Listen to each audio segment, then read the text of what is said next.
Hey restaurant owners, are your labor costs spiraling out of control and eating into your profits? Do you feel overwhelmed trying to keep these expenses in check? You're not alone, and I'm here to help. Welcome to the 6th video in our special 7-part series where we'll tackle this labor cost pain point head on and give you the tools to regain control. Each video in this series will cover an important step to help you manage and reduce your labor costs effectively. Whether it's auditing, timekeeping, cutting down on unnecessary overtime, or optimizing your schedule, we've got you covered. So stay with me and let's solve this problem together, one step at a time. Ready to get started? Let's dive into today's tip and take the 6th step towards controlling your labor costs. Hey there, Restaurant Pro. This is Dave Scott Peters, restaurant expert, coach, and creator of the Restaurant Prosperity Formula. Today, we're going to talk about, well, a labor killer, overtime. Yeah, I said it. It's a dirty word. Do you have routine overtime on your payroll? Like you have every week. I'm short-staffed in my kitchen, so I've got overtime. Same cooks, same week after week.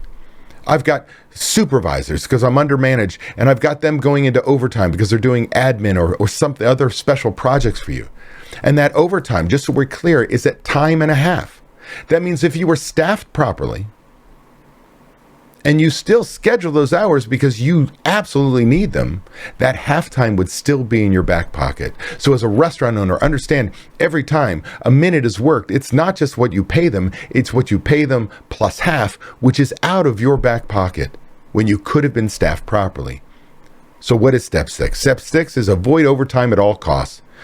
Check that your staffing levels are proper, that they're right regularly, and ensure that management approves all schedule changes. Overtime can eat into your profits faster than you think. So how do I control this? Well, first of all, we staff for our sales for each week. You've got to keep in mind, though, there is production. So we're not necessarily trying to hit a specific labor cost by day. We're trying to hit the labor cost for the week because we might have had our ass handed to us on the weekend and we've got all this prep to do on our slowest sales day of the week, which is a Monday.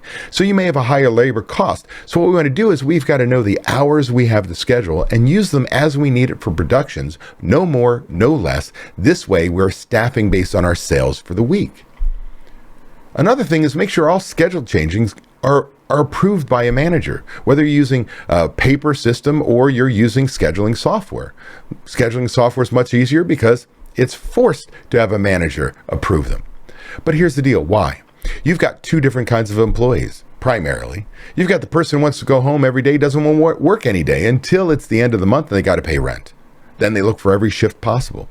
You've got those employees that'll take every hour possible who were your best employees until they've taken 7, 8, 10, 14 days in a row working because they're trying to make money and now they're a polished turd on your floor. The truth of the matter is you've got to look. Yes, I've got somebody who wants to cover that shift. Will it put them into overtime? If it is, no. When they shift and you say, oh, am I losing a really strong person for maybe somebody who's brand new? You still might say no because that may cost you in another way. Either way, managers look at who's working and what their whole week looks like to keep you out of overtime. Now do note that there is one special time that this rule does not apply, meaning overtime, avoid overtime at all costs. And that is if you've got a special week, a special day.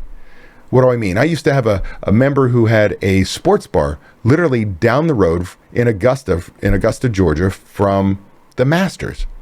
And once a year, all these people come in, they would raise their prices on the POS system and they would be like, oh my gosh, we're ever ass handed to us. They really needed more employees. But was I going to hire more employees for what? 1 week? Not going to happen.